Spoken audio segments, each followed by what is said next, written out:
नमस्कार। हिंदी विश्वा चैनल पर आपका फिर से स्वागत करता हूं। मैं हूं आपका मेंटर मोहम्मद दानिश।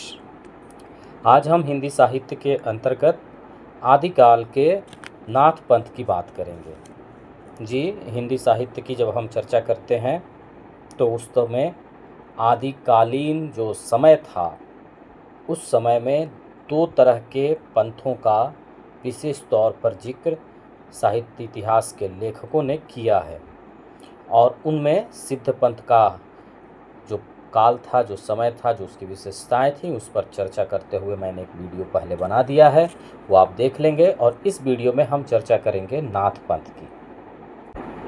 नाथ पंथ क्या था, नाथ पंथ की क्या विशेषताएं थी और उनको किस तरीके से परीक्षा उपयोगी दृष्टि से पढ़ना चाहिए, उस पर एक एक करके इस वीडियो में चर्चा करते हुए आपसे आपके रायों का, आपके सुझावों का स्वागत करता हूं। तो सबसे पहले ये जान लेना चाहिए कि नाथ पंथ जो है उसके प्रवर्तक कौन थे।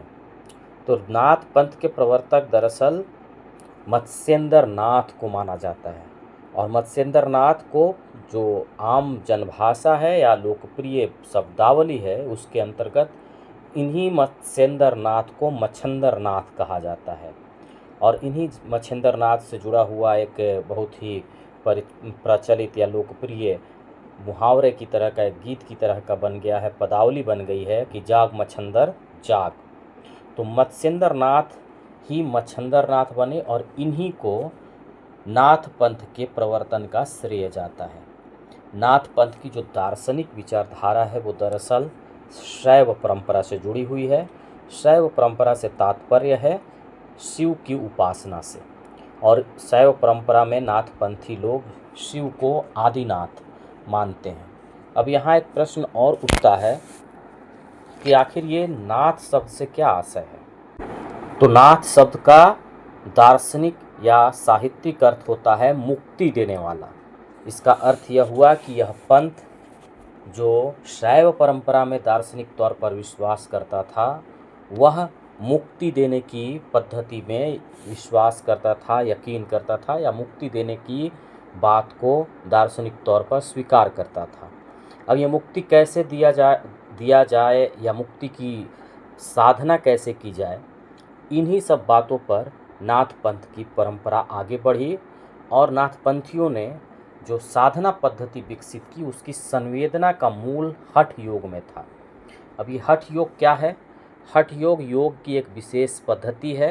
जैसा कि आपको पता है कि योग हम कहते हैं, संस्कृत में एक श्लोक है, चित्तवृत्ति निरोधः योगः, यानी चित्तवृत्ति को जो निरोधित करे, जो नियंत्रित करे, वही योग है। और इस योग की एक विशिष्ट धारा को नाथपंथियों ने अपनाया, जिसे हम हठ योग के नाम से जानते हैं। हठ योग का जो दो शब्द है ह और ठ, ये भी अपने आप में एक विशिष्ट अर्थ को प्रतीकित या प्रतिबिंबित करते हैं, जिसमें ह सूर्य का और ठ चंद्रमा का बोध कराता है और ठ चंद्रमा का बोध कराता है। तो इससे एक चीज़ और मालूम होती है कि सूर्य और चंद्रमा के जब हम कार्यों को या उनकी स्थितियों को देखेंगे तो हमको ये मालूम होता है कि सूर्य दिन के समय और चंद्रमा रात के समय में उदित होता है। तो हठ योग अपनी साधना के जरिए दिन और रात के विपरीत छोरों पर रहने वाले सूर्य और चंद्रमा की तरह ही विपरीत स्थितियों को, मन स्थितियों को एक साथ नियंत्रित करने पर बल देता है। इसको सरल शब्दों में इस तरह से कहा जा सकता है कि दरअसल नाथ पंथ का हठ योग अपनी बहुर्मुखी इंद्रियों को हठ पूर्वक यानी साधना पूर्वक अंतर्मुखी बना लेने पर बल देता है, और यही हठ योग का उद्देश्य है। अब इस हठ योग में मूल जो केंद्र होता है साधना का, वो अंतस साधना होती है। अंतस साधना से तात्पर्य है कि योगी, नाथ योगी या नाथ पंथ के जो सन्यासी हुए, वे बाह्य साधना की बजाय अपनी अंतस साधना पे बल देते हैं। वो अपने अंदर ही मुक्ति के मार्ग की तलाश करते हैं। वे दरअसल निवृत्ति मार्गी न होकर के, निवृत्ति मार्गी यानी कि जो भोग के रास्ते पर होते हैं, वे निवृत्ति मार्गी होंगे, बल्कि ये प्रवृत्ति मार्गी थे जो योग के रास्ते पे थे। और इनके हठ योग में जो कुछ शब्दावलियाँ बहुत मिलती हैं वो हैं ईला, पिंगला, सुषुम्ना, ब्रह्मनाड़ी, और ये सब योग के अलग अलग चरणों की व्याख्या करती हैं और इनसे जुड़े हुए शब्दों से ही सवाल आपकी परीक्षाओं में आते हैं। जैसे नाथपंथियों ने लिखा कि अमृत झरै सदा सुख उपजै। योग की व्याख्या और योग की महत्ता पर केंद्रित ये शब्द आपको वाक्य याद रखना चाहिए कि उन्होंने योग की महत्ता को इंगित करते हुए लिखा कि अमृत झरै सदा सुख उपजै। नाथपंथियों ने अपने हठ योग से सिद्धों के तंत्रवाद की रीढ़ तोड़ दी।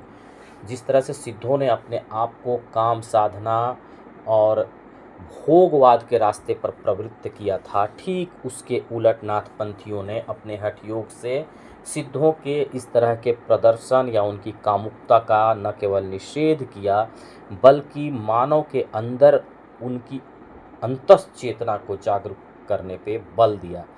और इस पंथ को ऊंचाई तक ले जाने का श्रेय गोरखनाथ जी को है। गोरखनाथ, जिनको हम गोरक्षनाथ भी कहते हैं, उन्होंने अपनी एक विराट स्थिति या उनके विराट व्यक्तित्व के कारण यह नाथ पंथ पूरे देश में चर्चित हुआ, प्रचलित हुआ। उन्होंने पूरे देश में यात्रा की और भारत के सांस्कृतिक मानस को जगाया। और गोरखनाथ के महत्व को स्पष्ट करते हुए हजारी प्रसाद द्विवेदी ने लिखा है कि शंकराचार्य के बाद इतना प्रभावशाली और इतना महिमान्वित भारत में कोई दूसरा नहीं हुआ। और भक्ति और आडंबर के घोर विरोधी थे गोरखनाथ। और गोरखनाथ की महत्ता को स्पष्ट करते हुए जो परीक्षोपयोगी दृष्टि से ये महत्वपूर्ण है कि तुलसीदास ने लिखा कि गोरख जगायो जोग भक्ति भगायो लोग। तो तुलसीदास का ये कथन है जो गोरक्षनाथ यानी नाथ पंथ के सबसे प्रमुख सन्यासी या साधु के बारे में है, जिन्हें हम गोरखनाथ कहते हैं। कबीर ने भी गोरख को सादर याद किया है। नाथपंथियों ने संयम के रास्ते पर वैराग्य की प्राप्ति को अपना ध्येय बनाया और सिद्ध पंथ का विरोध किया, क्योंकि वो किसी भी तरह की काम साधना या काम अराजकता के विरोधी थे और मनुष्य मात्र की सूचिता के समर्थक थे। ठीक इसके अलावा सिद्धों से उनका अलग परिचय ये है कि जिस तरह से सिद्ध निरीश्वरवादी थे, नाथपंथी ईश्वरवादी थे। जैसा पहले बताया जा चुका है कि वे शैव परंपरा में थे, आदि शिव को मानते थे, लेकिन वे किसी सगुण शिव की उपासक या उपासना में यकीन नहीं करते थे, बल्कि वे निरंजन शिव के प्रति आस्थावान थे। और यही कारण है कि धर्मप्राण जनता उनकी आस्तिक विचारधारा से जुड़ गई।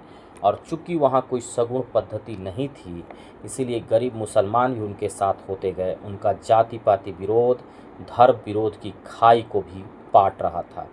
जाति पाति का भेद भी एक प्रकार का वर्ग भेद ही है।